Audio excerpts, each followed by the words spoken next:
Now, I'm just an ordinary lad. Yeah. Worked hard all my life. Took my kids to, I don't know if I can say it, Clitheroe. They had a private place there where my daughter went. Right. Well, people to me at the moment, I'm 57, okay? People to me want. They want their Netflix. They want their new super-duper phones. They want their new BMWs or Audis A3s. They want. And then they expect everybody else to help them out. Well, you have to pull, not everybody, don't get me wrong, not everybody, but you have to pull your belt in and do without things to do what you have to do.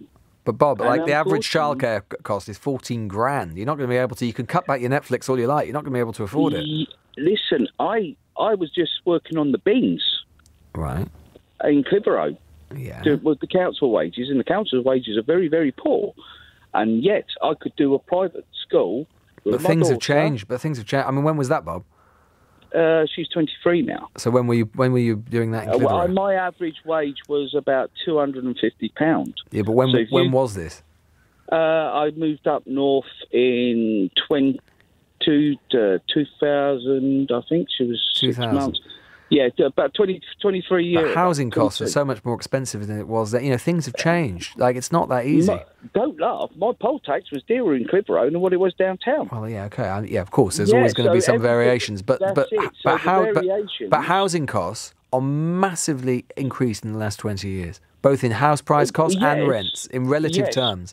So it's not the same. They still want their good phones. They still want this. Oh, they come still on, want Bob. that. Like, Bob, you can get look, if your average cost is 14 grand, right, for a childcare place, you can have a rubbish phone. You can have no Netflix. Exactly, I did. Well, okay, fine, yeah, but smartphones weren't around then. But all right, like I know. Well, no, tell a lie, mate. I had a phone because I was doing Continental beforehand.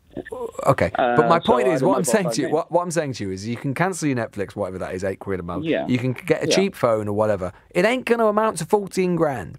I know, but you have to pull your strings in. Yeah, but what to allow you to do it?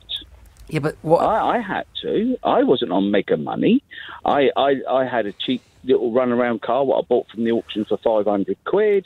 I run that until it got on its knees, and I worked my backside off, and that's what we've got to do. But is it not possible, Bob? Is it not possible, Bob, that there's something wrong? That what you're basically saying is that individual agency matters is most. Is it not possible that the structure, doesn't matter how much effort you make and how much agency you try and apply, that the structure of the system is so bust, is so broken, that it doesn't matter what you do as an individual?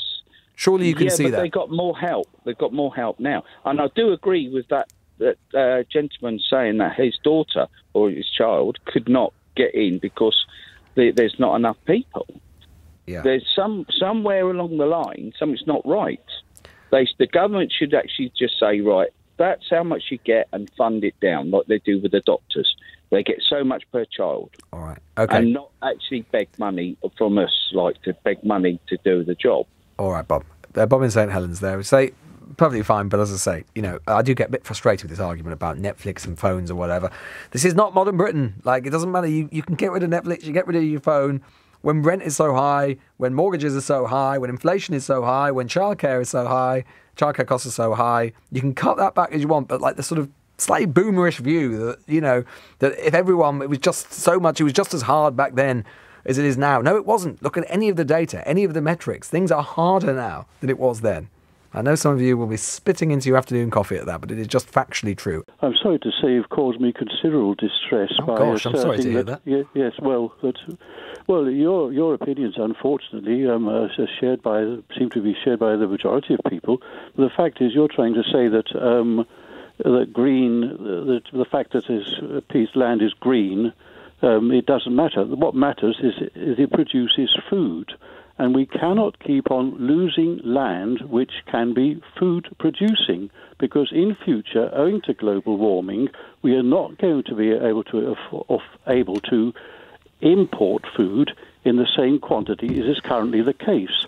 France, one of our main suppliers, is now experiencing drought in their southern parts, and it's moving further and further forward. Yeah. So don't you think it might be a good idea to try and abate that climate change then by investing in... Yes, obviously, but the little bit that we can do, come on, that's...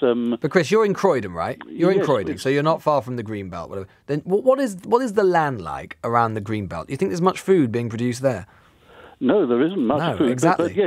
But the Greenbelt represents the lungs of the country, and incidentally, to the untrained eye, the Greenbelt looks much the same as usual. To the trained eye, to a biologist, it's a horror story. There used to be buzzing of grasshoppers. There used to be lots of wildlife. I went on a country walk last week for about 5 miles with some other friends, and we only saw one butterfly in all that time. This country is under stress.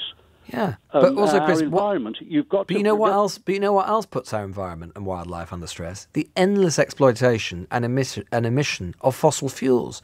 So we've got to have a way of. There's got to be a balance around ensuring that future generations, our grandchildren and great grandchildren, have a clean power supply, and that isn't going to come from fossil fuels. That's going to come from solar panels, and it's going to come from wind turbines, and we've got to put them somewhere.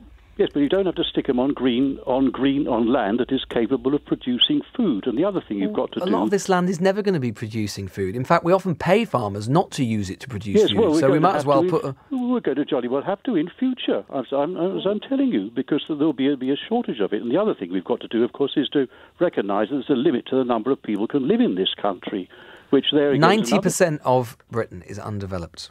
90% of our land. Yes, but look, that's an invalid analogy. Why? You like an economist, you seem to think that putting another city... No, Chris, I shall tell you what I'm like. I'm like a 33-year-old man who's too many of his friends and people I know can never afford to buy a house because older generations constantly say there's not enough room or we can't build them because we don't want them to be there. Because, frankly, they're selfish because they already have those homes. And that's what's outrageous. Look, the point is they can't have a house because we've been importing a city load of people every year for about the past 10 years. Often to build the houses. Past decade, at least. And that's the point, the problem of that. Right, okay. We have an ageing population and we're going to need, in years to come, we're going to need people who can support that ageing population. We know the situation with the NHS. It's a perfectly legitimate debate to be had about immigration and so on, but there are trade-offs. And what I'm saying to you is that sometimes that trade-off is worth building on green land, which frankly isn't very green. It's not very pleasant. There's no wildlife there. It's simply there and we treat it as if it's some sort of hallowed land. It's worth putting solar panels on it. It's worth putting wind turbines on it. Sometimes it's worth putting houses on it.